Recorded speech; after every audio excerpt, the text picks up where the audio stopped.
Pues, no sé, ¿tienen algunas preguntas? No, es solo una inquietud, pero la mayoría de los ejemplos que vos pusiste son de voces masculinas. Salvo... Sí, en tuba hay una... Claro. Porque Ahora las una mujeres... mujer te gruña de la forma que hiciste vos recién, es algo complejo. Los ejemplos eran...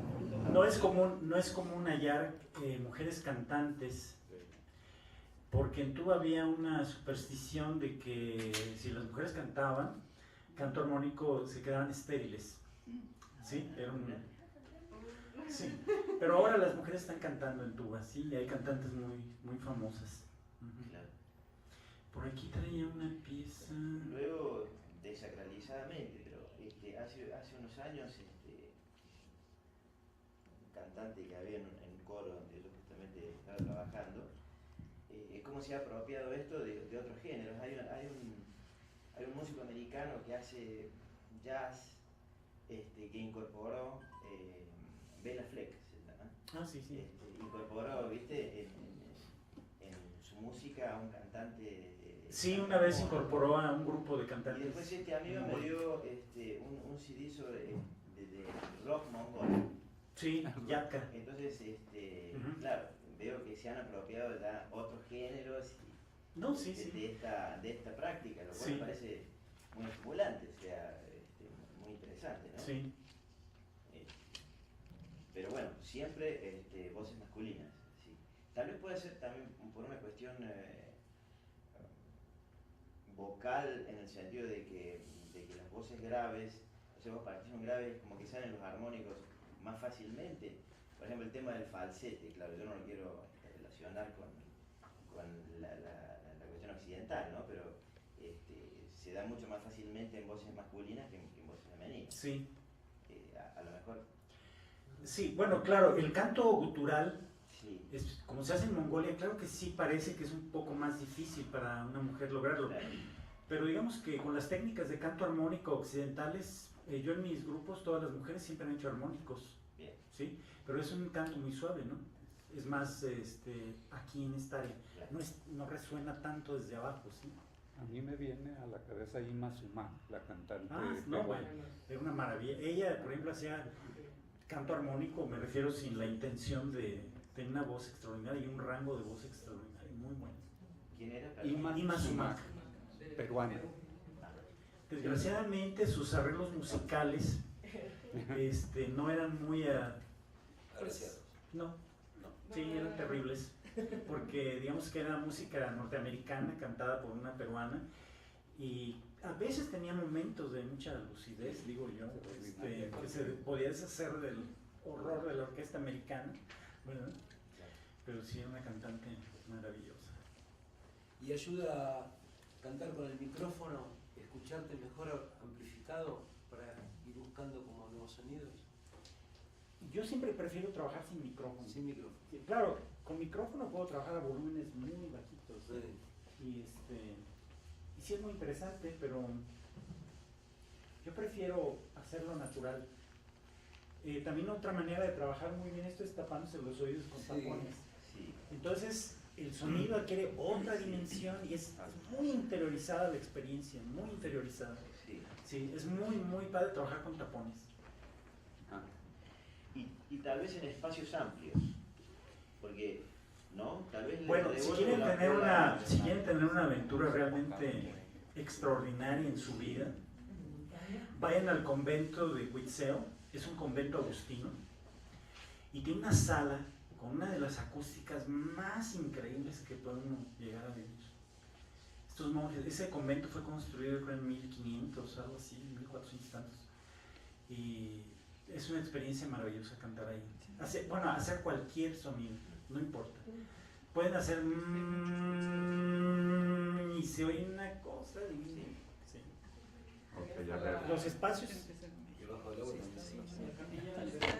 A ver, por un momento ya. La palabra. ¿Sí? Yo advierto este tema demasiado interesante, pero ¿Quién está? bueno, No te veo. Está ahí atrás. Ya, sí. que advierto el tema muy interesante, al principio tenía otra idea totalmente diferente, porque cuando se es músico, te dicen canto armónico, pues te vas a los acordes. Ajá. Y armónico, pues en referencia a esto se refiere a la calidad del timbre, ¿no? La cantidad de armónicos que tenga el sonido, pues depende de la calidad tímbrica que tenga, pues, el objeto vibratorio. En cuanto a las vibraciones, bueno, las vibraciones en base a las frecuencias y a temas acústicos, pues para poder producir un sonido tienen que ser estas vibraciones isócronas, obviamente. Y sí se vale la experimentación, porque ya lo vemos en varias civilizaciones, es una filosofía, de hecho, el hacer todo este tipo de cosas con nuestro propio cuerpo, porque si bien es sabido, la voz es el instrumento más perfecto de todos. Bien, en cuanto a los armónicos, pues la misma música, nuestro oído alcanza, yo creo que a percibir más de 8 o 10 armónicos en un solo sonido. Los demás ya no son percibidos por nosotros, por obviamente nuestras limitaciones físicas. Se me hizo muy interesante que al principio hablaba, como usted es médico, sobre las vibraciones y los efectos terapéuticos que estas pudieran provocar en nuestro cuerpo. Yo quisiera saber si hay estudios formales sobre esto, o si usted ha comprobado algo dentro de sus pacientes sobre estas vibraciones y de qué manera influyen en nuestro cuerpo, porque tienen que influir, porque pues todo vibra, Sí. pero en especial el canto armónico, y qué tipo de vibraciones, o si todas las vibraciones son iguales o qué. ¿Cómo? ¿Todas las vibraciones? Ajá, en sí el sonido es vibración, pero de qué manera estas vibraciones pueden curar enfermedades, por decirlo así ya. En este sentido, ¿usted trabaja con pacientes? Sí. No es que curen en sí, digamos, no es fácil la verdad de que curen, no sé, un cáncer o una tumoración. Por ejemplo, yo trabajo mucho en pacientes deprimidos, ¿sí? Que es muy obvio que han perdido ahí cierta vibración, cierta intensidad, ¿sí? Generalmente son personas que están apagadas. En el timbre de la voz se les puede escuchar, ¿no? El estado emocional. Y el empezar a hacerlos vibrar con su propia voz, a partir de un timbre bajo y que poco a poco se va enriqueciendo, intensificando, los va llevando a un estado de mayor energía, de mayor lucidez, ¿sí? Te digo, principalmente trabajo con pacientes con problemas emocionales, el canto. Atreverme a tratar problemas médicos no lo he realmente seguido, ni tengo un protocolo así de trabajo sobre los resultados, pero en pacientes con problemas sí, emocionales sí lo he hecho y sí funciona muy bien. Ok, el joven. Bien, gracias. Solamente como un pequeño comentario entre paréntesis. Veo que lo que usted está promoviendo pues es una de tantas formas de medicina alternativa o de ramas de curas nuevas, ya viejamente conocidas por la humanidad. En el libro de Los instrumentos musicales en el mundo de René-François Chantrefort, él habla precisamente sobre la evolución de la voz humana y cómo culturas, por ejemplo, en Mozambique o en Zimbabue, o vamos, algo más fácil y más característico, en Australia, de donde precisamente nace este tipo de canto de protomúsica, refiriéndonos a la antigüedad del ser humano, queda ya bien distinguido que la vibración del cuerpo se ha utilizado desde los primeros días de nuestra raza, ¿Sí? para tener una conexión vincular precisamente con un ente superior a nosotros, y eso las grandes civilizaciones antiguas, todas y cada una de ellas, lo han demostrado. Entonces sí me parece muy interesante lo que está haciendo. En cuanto a la cuestión musicoterapéutica, digo, también sería interesante conocer su perspectiva y su punto de partida en cómo llevar este tipo de tratamiento médico a nuevos horizontes médicos, sin necesidad de meternos en cuestiones científicas alópatas, más en claro, y saber también qué es lo que se espera realmente con el conocimiento conocimiento nuevo de esta nueva forma de medicina alternativa? Bueno, debo aclararte aquí que a mí no me interesa realmente el aspecto terapéutico. Okay. Yo enfoco mi trabajo con el sonido, pero más bien como un trabajo de desarrollo de conciencia. Okay.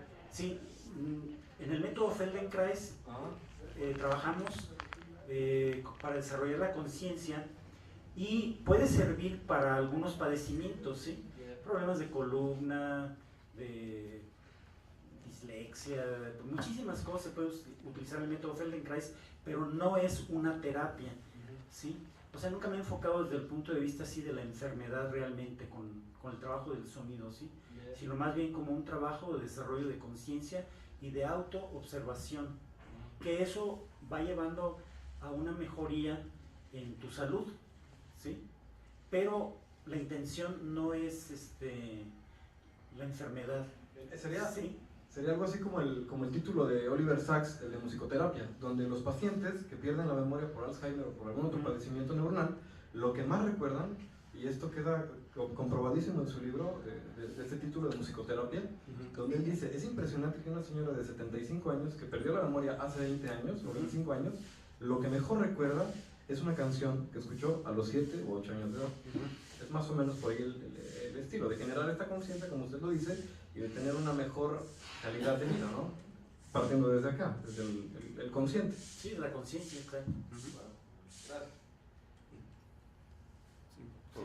Bueno, platicarles más que nada. A mí sí me ha servido la cuestión de la vocalización.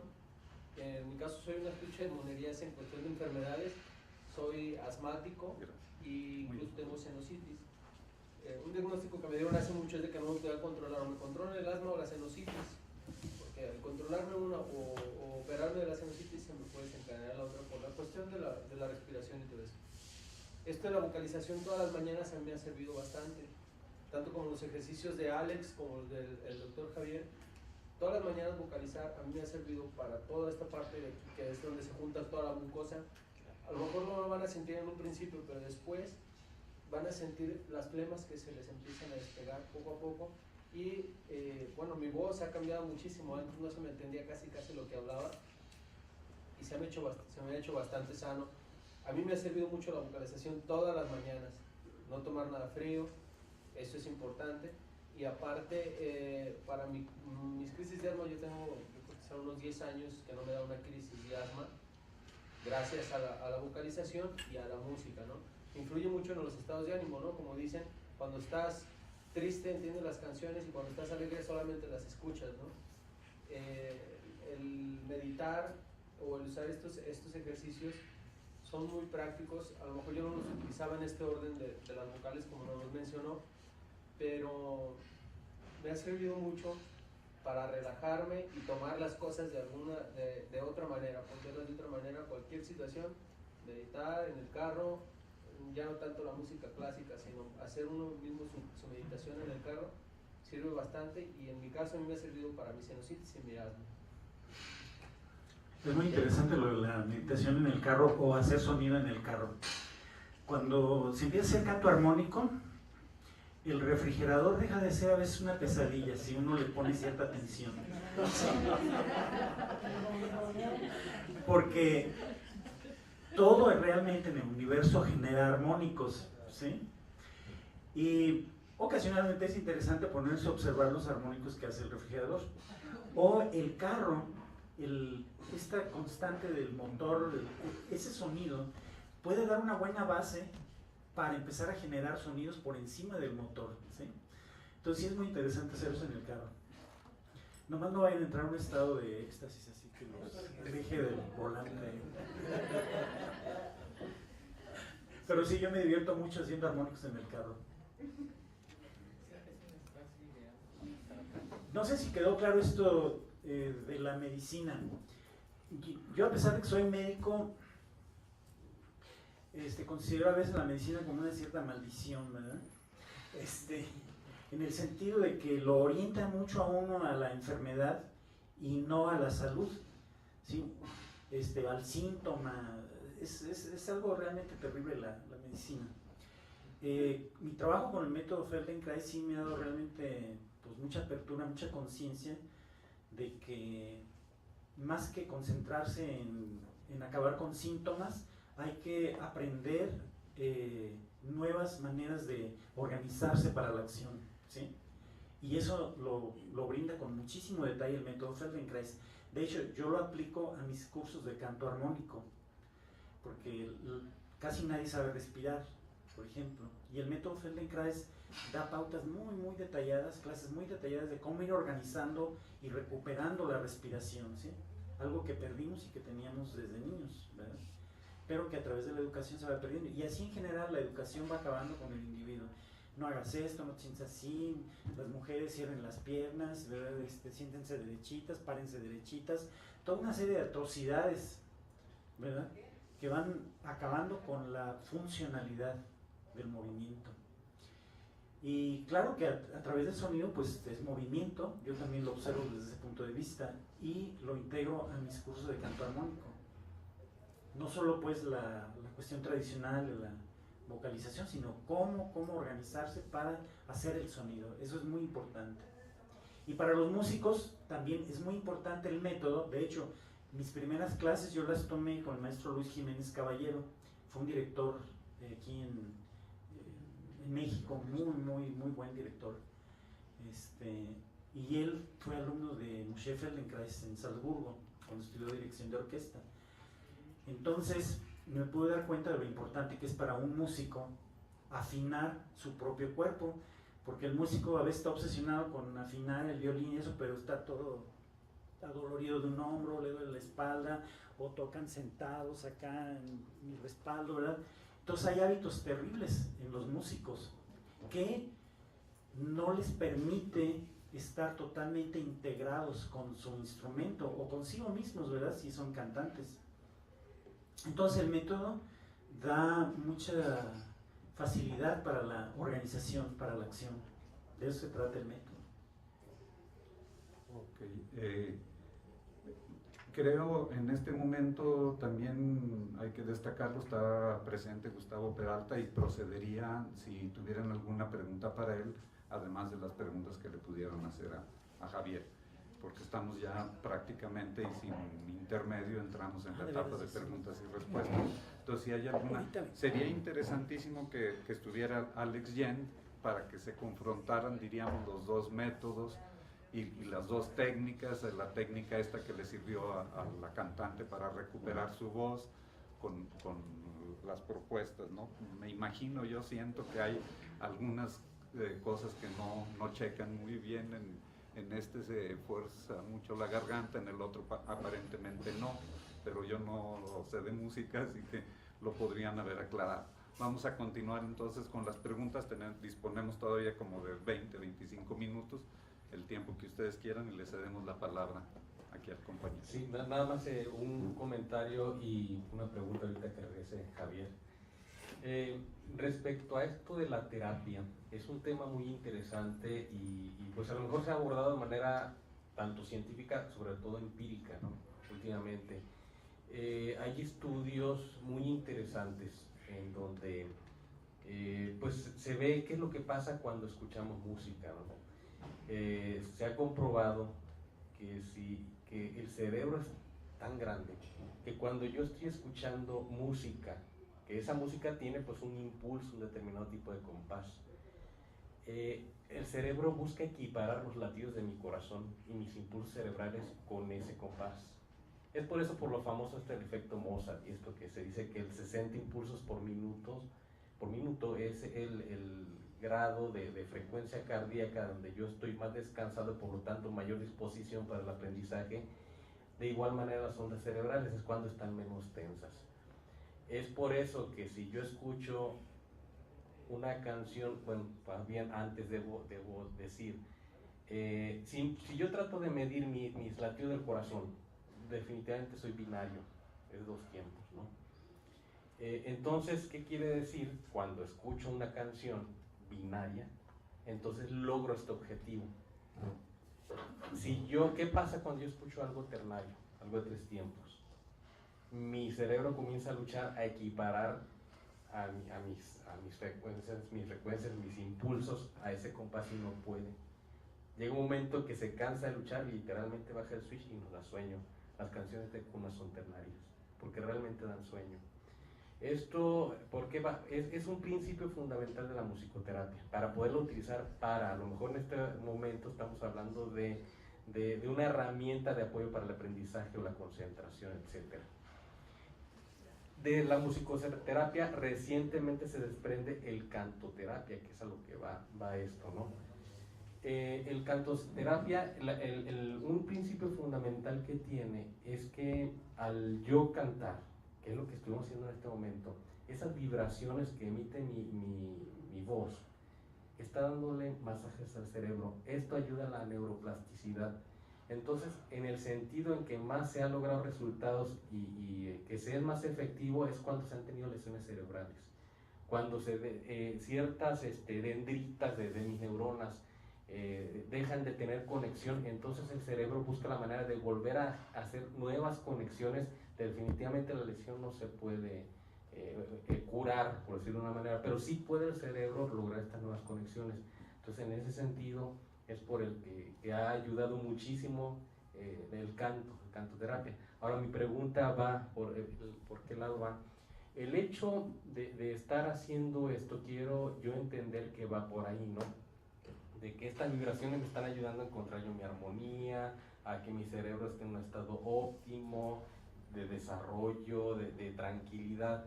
El buscar los armónicos es un pretexto para precisamente lograr ese estado de vibraciones que me están ayudando a tener un mejor estado, o aparte cumplen otra función, el encontrar yo esos armónicos. Bueno, el sonido en sí realmente está compuesto de muchos armónicos. No somos capaces de detectarlos normalmente, pero con la técnica del canto armónico sí se pueden aislar los armónicos, y la experiencia de escuchar armónicos pues es única, ¿verdad? Es otra sensación muy diferente a la que produce el canto normal. Hasta la sensación de dónde provienen es muy diferente a cuando uno escucha un cantante. Cuando escuchas un cantante sabes muy bien de dónde proviene la voz, pero cuando escuchas armónicos es otra experiencia totalmente diferente. Ahora, sí tienen un efecto muy, muy sedante sobre el sistema nervioso los armónicos. Ahora, por ejemplo, ahorita la muchacha que acaba de salir, ella le dolió la cabeza. Le dolió la cabeza ahorita con la práctica de la vocalización. No sé, ¿es músico ella?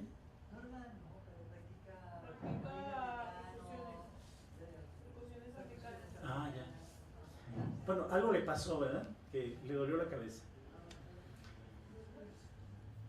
Puede ser muy variable las reacciones, ¿sí?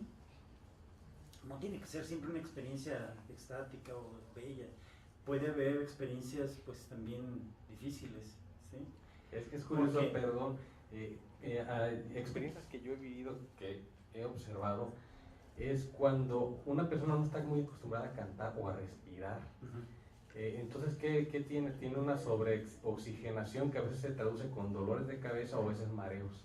Quién sabe si a lo mejor por ahí va la cosa, o precisamente ese exceso de vibraciones a lo que no está acostumbrado el cerebro, dice que está pasando, pues lo traduzco en dolor para que te calmes, ¿no? Pues se pueden desencadenar toda una cantidad de emociones con el sonido, ¿sí? Y te digo, no siempre tiene que ser una experiencia así bella o sublime, o puede ser terrible, puede ser un infierno, ¿sí? Pero hay que conocer todo, ¿no? Hay que pasar por todo. Eso es lo interesante. Y claro, lo interesante es también acompañar a alguien en esta experiencia, ¿sí? Porque no siempre tiene que ser agradable. Sí. Muy bien, gracias. Bueno,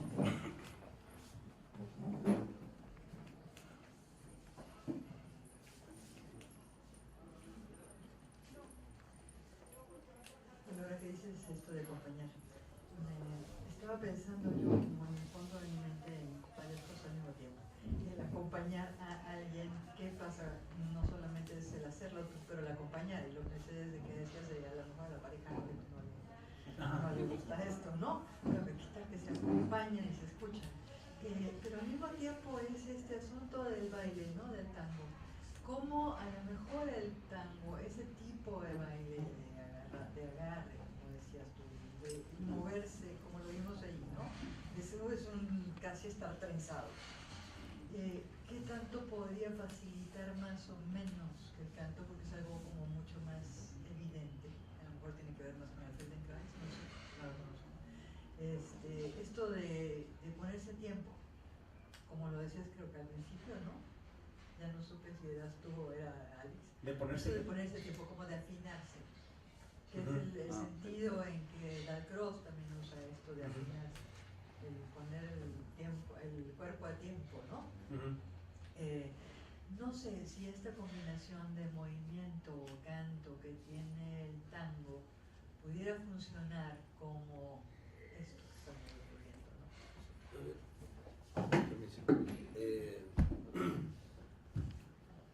Yo, sabes, Hilda, que cuando fui a bailar el tango a la segunda clase me dijeron que me vaya, que era un pata dura. Pero sí he escuchado mucho y he hablado mucho con bailarines. Entonces, por lo que yo entiendo, ellos se instalan el tiempo. Es decir, el tango es 4x4, 8x8, digamos. Pero el tiempo lo instala, el paso del bailarín es el que instala el tiempo. Esto que vivimos en una milonga, entonces ir a milonga canyengue es más complejo, pero incluso hay momentos que están fuera de tiempo. Digamos, están pegando los saltitos y eso no están a ritmo y después lo recuperan. Y pareciera como si hay una invención del tiempo de ese grupo, incluso bailan, por ejemplo, los violines, ¿no? Hay algunos que bailan los violines, te dicen, no, a mí me gusta Fresedo porque yo bailo los violines, y está sonando una melodía arriba del bandoneón, la está tocando el bandoneón, y ellos están bailando los violines que por ahí, digamos, van a tiempo desde ya, pero digamos, están trazando esa melodía que el violín hace. Es raro. Lo que sí es elocuente es que dos que improvisan, porque de eso consiste el baile, porque digamos, si hay una técnica previa que marca el tiempo, que la hay ahora, pero como me decía un bailarín muy viejo, me decía, cuando hay técnica es porque hay mediocres en el tango, porque el tango es improvisación, es decir, son dos cuerpos que se juntan y empiezan a bailar. Y sí que esos tiempos en algún momento uno y el otro se ponen de acuerdo, que es una experiencia específica de los cuerpos, no hay una métrica previa para él. Por lo que yo entiendo, el cuerpo del otro, los bailarines no se chocan, no se tropiezan, la sala está llena y no se tropiezan. Y la persona que está de espaldas no se tropieza y no tiene ojos en la espalda. Es decir, el espacio del bailarín y su temporalidad es relativa a la temporalidad del otro. El hombre que va, es el hombre el encargado igual de administrar los choques, por lo que me han dicho, insisto, ¿no? Porque aparte yo he chocado en todos lados. Pero hay como una espacialidad, lo que la fenomenología llama la espacialidad del cuerpo propio, ¿no? Es donde termina el brazo del ciego, en su mano o en el bastón, donde termina el bastón. Entonces la espacialidad se compone ahí, como cuando vamos arriba del auto. Entonces vos vas de acompañante y vas esquivando los autos al ritmo del auto, digamos. Es decir, el espacio de uno es todo el auto, el cuerpo de uno termina en el paragolpe. Lo mismo pasa ahí con el... Entonces me parece que con la temporalidad pasa algo bastante parecido. Y componer, en la improvisación es posible componer tiempos comunes.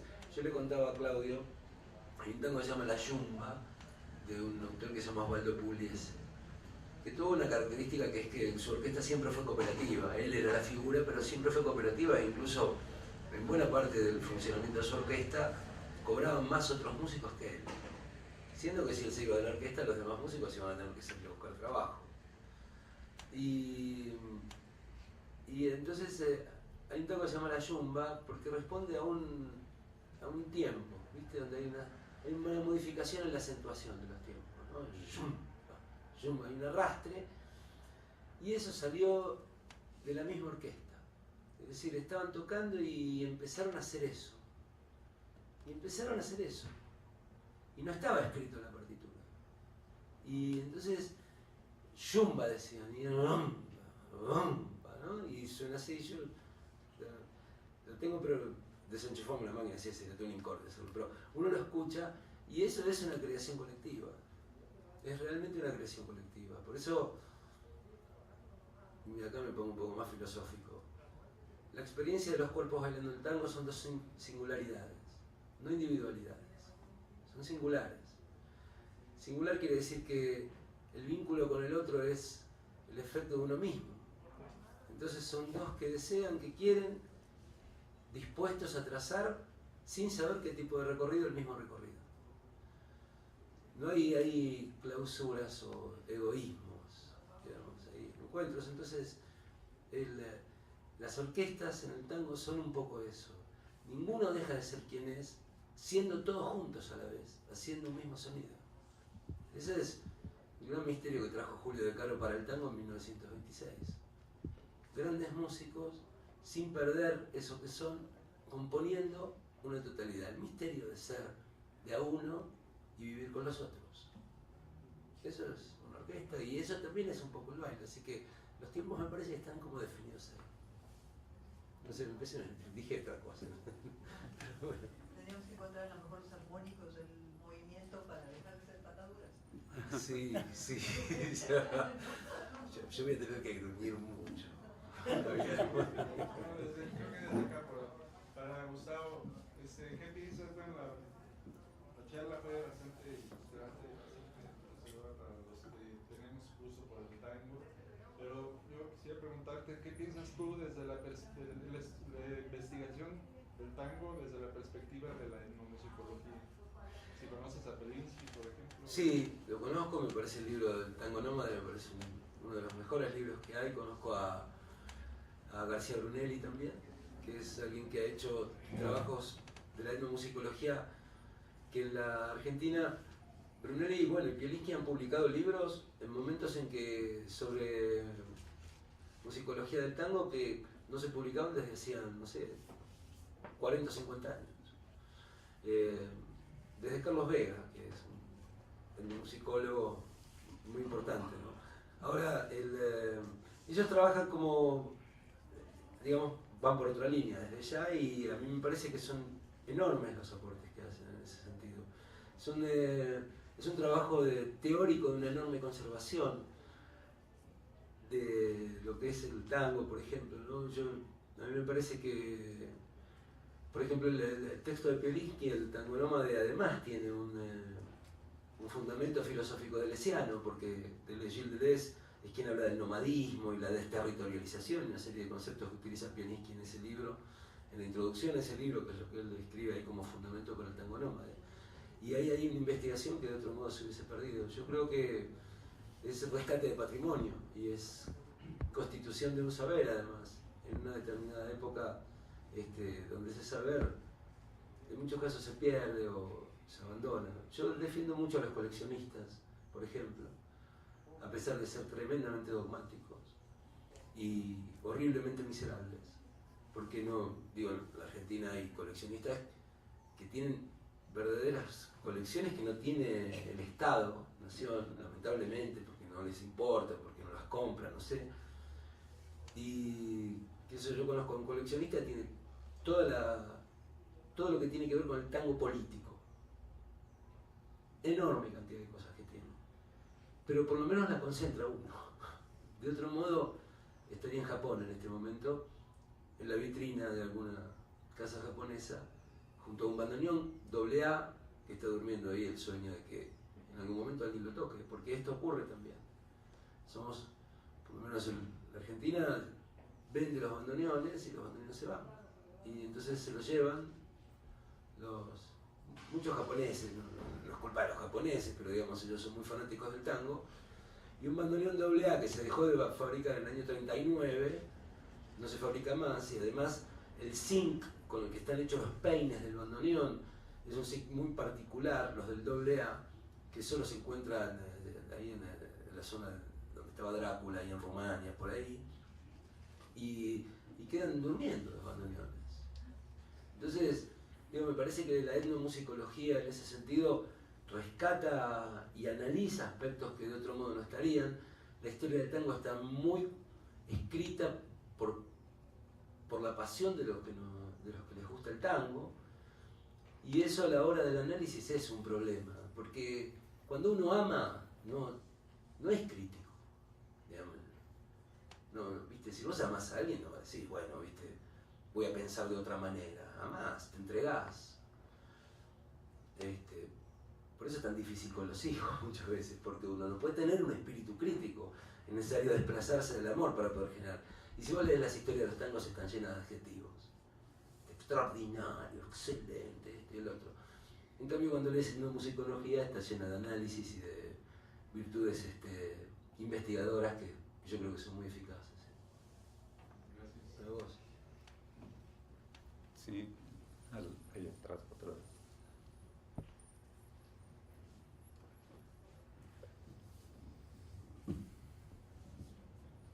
Me pareció muy interesante su ponencia, maestro, sobre todo porque dijo algo muy interesante, que no se puede dejar de lado lo social y separarlo del arte, porque siempre hay esa confusión política, social, que nace del arte, o a lo mejor a veces no nace del arte, pero mediante el arte se vale para poder expresarlo. El panorama social de Argentina no tenía ni la remota idea de que hubiera surgido, a pesar de que la gente común y corriente como yo, mortal, puede pensar que el tango pues surge de los arrabales, pero no de la gente bien, como usted lo mencionaba. Y eso es fantástico, cómo la gente burguesa creó o dio a conocer un idioma, pues, que usted lo mencionaba en esa época, un nacionalismo ramplón, que yo creo que no solamente en Argentina, sino también en México, y es un problema en toda Latinoamérica, no sé, porque es un como síndrome de inferioridad que traemos cargando desde toda la colonización, que traemos a fuerzas el nacionalismo, queremos darle a nuestra nación algo de identidad, siendo que pues no existe una identidad, hay muchas identidades. Y quiero que me dé su punto de vista sobre si el tango es de verdad, porque acá en México lo vemos diferente, vemos que el tango es Argentina, pero yo no sé si en Argentina se ve el tango como una herramienta de identidad o si de verdad la gente ve el tango como la supremacía de identidad en Argentina. Bueno, la palabra identidad es una palabra vieja, ¿no? Pero la pregunta por la identidad es bastante nueva, no es tan vieja. En términos filosóficos hace mucho que el tema de la identidad aparece, pero en términos sociales yo diría que es del siglo XX y del XIX, sí, del XIX y del XX. Ahora, ¿por qué nos preocupa tanto la identidad? ¿Qué hay detrás de esa preocupación? ¿Por qué queremos ser idénticos? Ustedes fíjense que el pensamiento del siglo XX edifica la idea de la diferencia, ¿no? Y nos obstinamos en la identidad, y fundamentalmente en Latinoamérica. Nosotros festejamos en el 2010 el bicentenario. Yo festejé el centenario, porque la población de la Argentina es nueva. Entonces cuando vos ves procesos, no sé, políticos, por ejemplo, como ha habido en la Argentina, que hubo 5 presidentes, no me acuerdo, en 2 meses,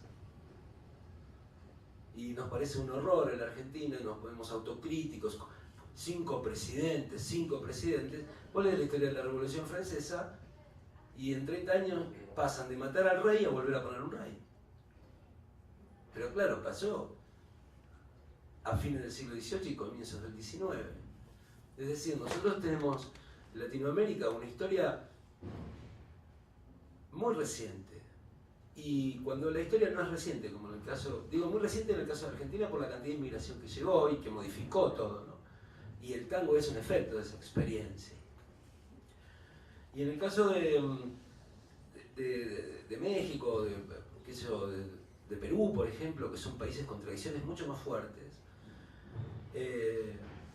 son como capas, ¿no? Que se fueron poniendo una encima de otra. Y cuando vos lees la historia de España, o de Francia, o de Alemania, no tienen esas capas. O de Inglaterra. Inglaterra es la misma del siglo XVII. Es la misma. El mismo proyecto, la misma necesidad de extensión, la misma voluntad de comercio. La misma. Y nosotros tenemos que ir componiendo a partir de las diferentes capas. Tensionamos entre una experiencia, ¿viste?, indígena con una experiencia española, católica, frente a rituales aborígenes. Y después aparece la idea del Estado Nacional y tenemos que subirnos a esa idea. Porque era el único modo, porque además tuvo que ver con la distribución internacional del trabajo, digamos, con un montón de efectos de la política internacional que uno no puede dejar de tener en cuenta. No se puede dejar de tener en cuenta eso a la hora de pensar por qué para nosotros la identidad nacional es un problema tan grande. Lo fue para Alemania, el efecto fue la guerra. Una voluntad biológica de extensión sobre el territorio para el crecimiento de la raza aria, de los prusianos. Bueno, y eso lo vimos. Bueno, no lo vimos, lo sabemos. Los efectos fueron devastadores. Entonces, la pregunta, esa misma pregunta que se hacen los franceses en el siglo XIX, los alemanes, desde el siglo no sé cuál, desde el XVII por lo menos, o del XVIII, que recuerdo, Kant, Hegel, ¿viste?, Nietzsche, Wagner, para todos ellos el problema de la identidad germana fue un problema. ¿Y cómo componen? Entonces después llega el nazismo y dice, ay, mira, un loco. ¿Cómo un loco? El efecto de una modernidad tardía que hace del Estado Nacional una instancia política muy fuerte y que Alemania no tuvo unidad. Bueno, pero digo, para nosotros es complejo, porque es una reflexión que nos constituye y a la vez nos defiende en un punto. Porque el vernos a nosotros mismos, bueno, yo no estoy hablando del tango, pero digo, algo de eso pasó con el tango en su momento, ¿no? El efecto del tango, la popularidad del tango, la mayor popularidad del tango fue después del año 36, 37, después de la crisis, de la crisis internacional del 30. Lo que nos ocurrió ahí en la Argentina es que cambiamos de hegemonía económica, pasamos de Inglaterra a Estados Unidos. Y entonces el pensamiento en torno a la identidad nacional se volvió mucho más fuerte, mucho más fuerte. Una cosa, no hay una relación causal entre la política y el arte, son articulaciones, no es que, yo lo dije, pero yo pareciera ser que porque pasa tal cosa en la política debe pasar tal cosa en el arte como expresión, como si hubiera algo oculto que el arte manifiesta, no, eso va todo junto. La moral burguesa de los años 20, 30, que es la llegada de la moral burguesa de Argentina, es la misma moral del tango, pero no porque el tango la expresa, sino porque se dan articuladamente juntos. Si haces una historia de la pintura en la Argentina no es lo mismo, de otra manera desde ya. Y no quiere decir que, viste, que haya culpa de alguien o que haya un malo. No hay moral de la víctima en la comprensión genealógica o de procedencias de la música popular. Realmente yo cuando analicé a través de Foucault el tango, para mí fue una apertura muy grande. Me abrió a otras preguntas que, bueno, me permitieron ahí estudiar otras cosas. Estudié la historia del tango y deben ser 4 anaqueles de mi biblioteca, y de historia argentina debo tener 20 anaqueles. Porque me tuve que meter adentro, ¿viste? Es como si yo me pongo a hacer comida peruana. Me pongo los mismos ingredientes y no sale lo mismo. ¿Entienden? Si el chotis, no sé esto, el otro, qué sé yo, todo eso junto, no da el tango en todos lados. Lo dio en un determinado territorio a determinada altura de la vida. Bueno, eso, ¿no? Los eventos no son casuales, pero tampoco son derivados de causas efectivas ahí muy concretas, ¿no? Son justamente acontecimientos, experiencias novedosas. Bueno, no sé si siempre ha sido de todo. Debemos agradecer cumplidamente a Alex Yene, que nos encuentra, a Javier Rangel y a Gustavo Varela las interesantísimas pláticas que nos dieron el día de hoy. Con un aplauso, si ustedes gustan.